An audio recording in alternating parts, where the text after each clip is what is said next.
Всем привет! В этом видео я вам расскажу всю правду об аэрогрилях, о которой вы никогда не слышите от производителя. Своим аэрогрилем я пользуюсь более 3 лет, и мне есть что рассказать. Обязательно смотрите первую часть видео, где я рассказываю о ошибках аэрогриля. В этом видео я постаралась ответить на наиболее задаваемые вопросы и объяснить сам принцип работы. Обычно аэрогриль состоит из 2 корзин. Я знаю, что сейчас на рынке представлены разного вида стеклянные аэрогрили. Мне о них ничего, к сожалению, не известно. У меня обычный стандартный аэрогриль 5,5 литров. Его размер 21 на 21 сантиметр. Как же работает аэрогриль? У него есть первая большая чаша, куда стекает жир от еды. Никакой производитель не указывает, что вы готовите здесь полностью полезную еду без масла. Они указывают less fat, что значит вы едите еду с меньшим жиром. То есть весь лишний жир, все лишнее масло стекает вниз, в нижний поддон. В этом вся идея аэрогриля. Поэтому он считается в этом плане полезней. Нижняя чаша, по крайней мере в моей модели, никогда не будет работать самостоятельно. Они работают только вместе. Если вы вставите нижнюю чашу отдельно, то программа просто не включится. Расстояние между нижней чашей и решеткой примерно 1 см, может быть меньше. Для кого же подходит аэрогриль? Для тех, у кого нет духовки, или же если у вас маленькая семья, или если вы хотите готовить ужин, обед, завтрак быстро. Аэрогриль разогревается всего за 3-5 минут, в отличие от духовки, которая разогревается полчаса и готовит еду примерно в 2 раза быстрее. Также вы экономите на электроэнергии, потому что работает он меньше и, следовательно, меньше вы платите по счетам. Именно поэтому я его использую так часто. На моем канале вы можете увидеть более 100 рецептов в аэрогриле. Тут вы можете послушать, как громко он работает. На мой взгляд, громкий только звуковой сигнал команд. Но сама работа аэрогриля по громкости похожа на разогрев духовки.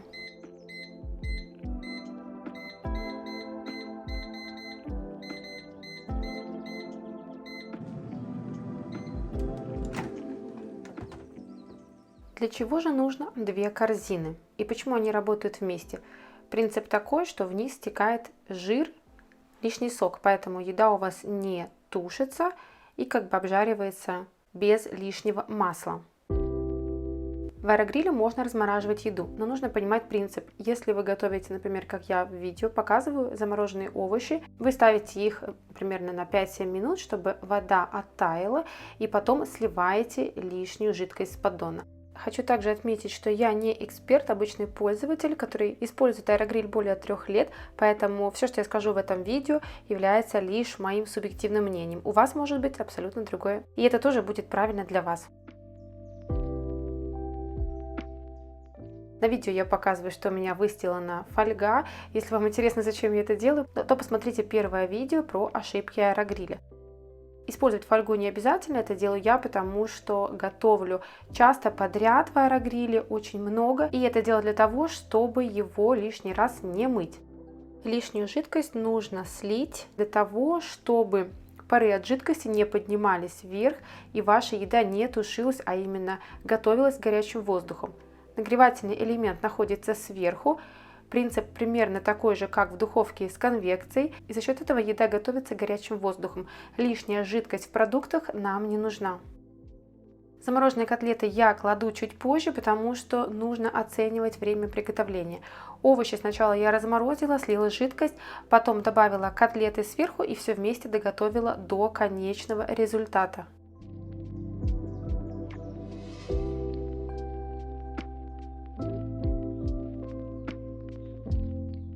В аэрогриле очень удобно готовить котлеты для бургера, я это делаю очень часто. Просто обычный говяжий фарш, солю, перчу и выкладываю в виде котлетки. Весь лишний жир стекает вниз, и, как по мне, это полезнее, если, например, мы сравниваем с жаркой на сковороде, где маслом пропитывается котлета и лишнее масло никуда не уходит.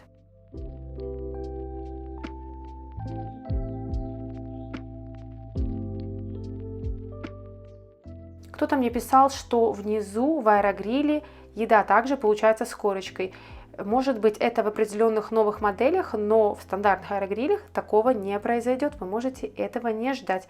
Места внизу настолько мало, всего 1 сантиметр или даже меньше. Поэтому, если вы хотите корочку с двух сторон, или, например, если ваша еда плохо пропекается, часто я это делаю с выпечкой, например, сырники или же котлеты, лучше перевернуть на вторую сторону, чтобы котлеты или выпечка зарумянилась и лучше приготовилась.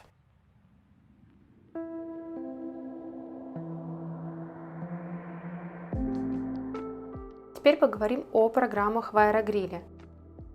В моем аэрогриле есть несколько программ. Программа разогрева. Здесь задана уже температура 200 градусов 3 минуты. Я бы сказала, что это важно для выпечки. В остальных случаях вы просто добавляете время в конце.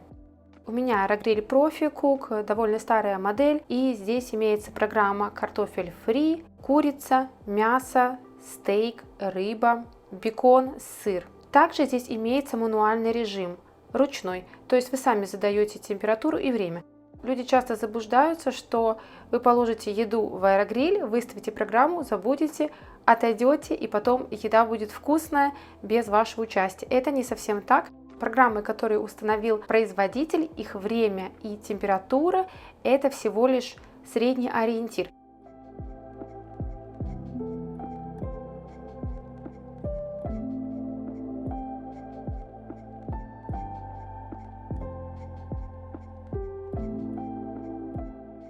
Я использую программу только для картофеля фри, бекона и в принципе все.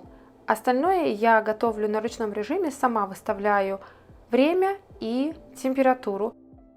В течение работы аэрогриля его можно остановить в любой момент. Как только вы высовываете чашу, работа приостанавливается, программа сохраняется и аэрогриль как бы становится на паузу. Вы возвращаете его на место и программа продолжает работать дальше. В течение работы вы можете как уменьшить время, так и увеличить, поменять температуру, увеличить ее или уменьшить. Например, еще такой нюанс, если вы готовите еду в 2 слоя, используя дополнительную решетку, то верхний слой приготовится гораздо быстрее, чем нижний. В нижний слой будет поступать меньшее количество воздуха, и его нужно будет после доготовить. Все очень просто и легко, но не нужно полагаться полностью доверчиво на программу, потому что очень важно понимать, какой толщины мяса, что вы готовите и сколько времени примерно понадобится. Это приходит с опытом, вы можете смотреть мои видео как ориентир, но всегда смотрите, как именно ваш аэрогриль готовит, и уже исходя из этой информации корректируйте время и температуру. Нужно отметить, что все аэрогрили разные по мощности. Мой аэрогриль, например, мощностью 1700 Вт. Также объемы всех разные, конструкция разная, поэтому часто вы мне пишете, что у вас что-то не получилось. Если аэрогриль маломощный, то, скорее всего, вам нужно использовать больше времени. Для того, чтобы еда в аэрогриле равномерно пропекалась и была с хрустящей корочкой вокруг, вам необходимо переворачивать еду, будь то сырники, котлеты или кусок мяса. Вы можете этого не делать и потом обнаружить, что низ у вас сырой, а верх уже сильно запекся.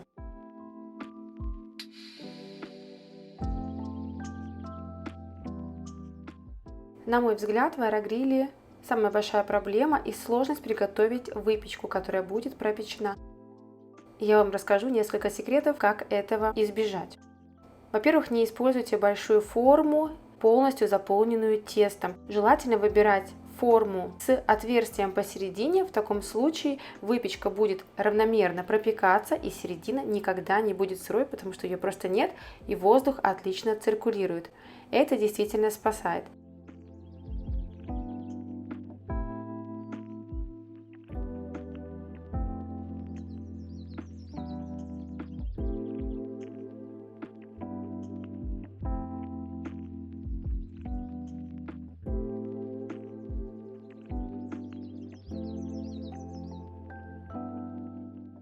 Второй вариант – использовать очень низкую форму. И, например, если вы готовите в духовке какой-то пирог и потом хотите приготовить его в аэрогриле, то используйте половину теста. То есть мы готовим небольшой пирог в невысокой форме. Тогда он тоже пропечется без сырой середины.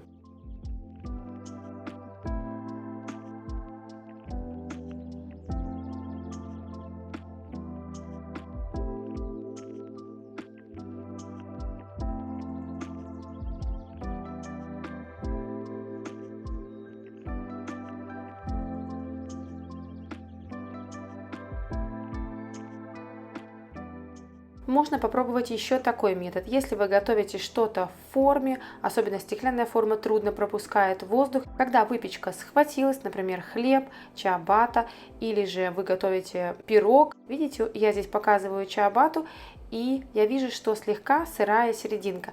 Просто вытащите сформированное, тем самым низ доготовится без преград. Ему не будет мешать дно формы.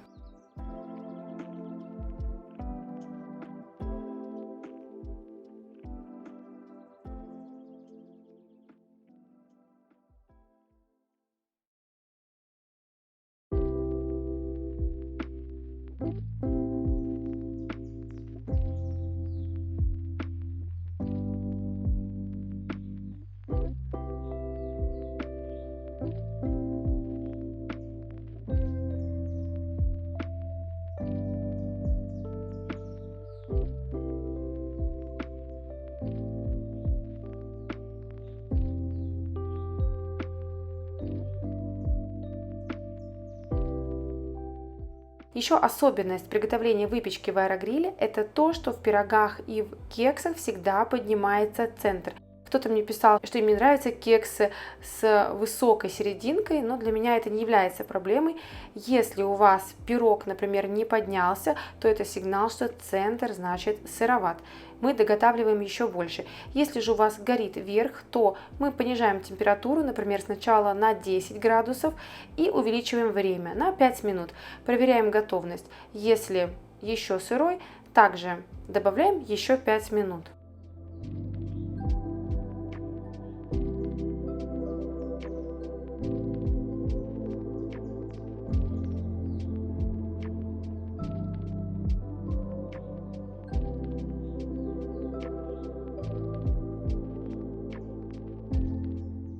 Ну и, конечно же, самый беспроигрышный вариант, как готовить выпечку, которая всегда будет готова полностью, это разделить тесто по порционным формочкам для маффинов.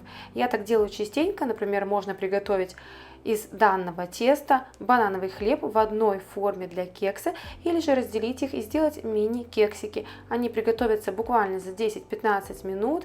Это очень быстро и спасает, если у вас мало времени.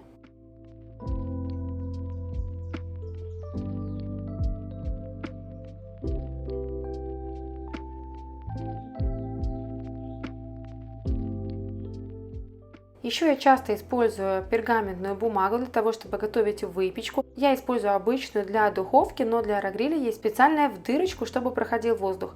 Мне кажется, пергаментная бумага тоньше гораздо, чем силиконовые или металлические или керамические формы, поэтому в любом случае готовится такая выпечка в бумаге будет лучше. Можно взять пергаментную бумагу, выстелить ее по форме аэрогриля и положить туда либо тесто, например, для пиццы, либо же выложить тонкий пирог. Таким образом у вас не получится много теста, как если бы это была одна большая форма.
Если мы говорим о кексах, то можно найти такие классные формочки силиконовые с отверстием посередине. Тем самым у вас также выпечка будет готовиться быстрее, без проблем. В таких формочках с отверстием посередине идеально готовить, например, омлет.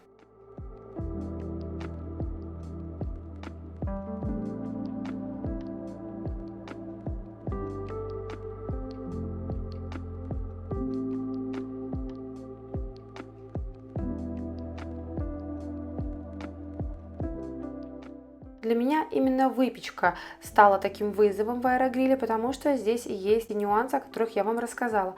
Но мне писали подписчики, что в современных, новых и больших аэрогрилях, которые больше, чем 5,5 литров, есть программа выпечка, в которой выпечка готовится просто потрясающе, всегда пропечена и с ней нет проблем. Поэтому, если выбираете аэрогриль, обязательно смотрите на такую функцию, вам она определенно поможет избежать проблем с сырой выпечкой.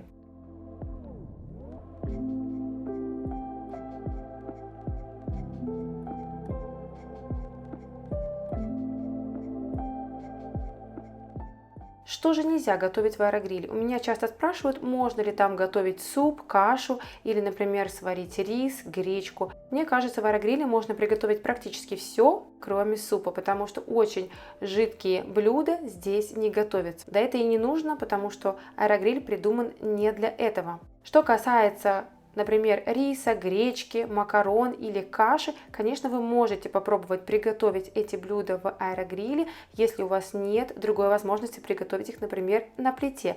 Мне же кажется, здесь вопрос удобства. На плите, в кастрюле гораздо удобнее готовить гречку. Гречку вы можете просто даже запарить, залив ее водой. Что же еще нельзя делать в аэрогриле?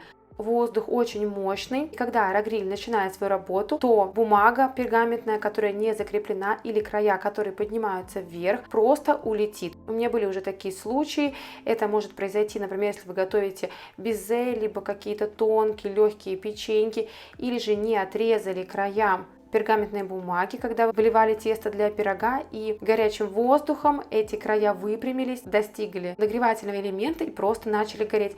У меня произошла неприятность с попкорном, поэтому его тоже не советую вам готовить.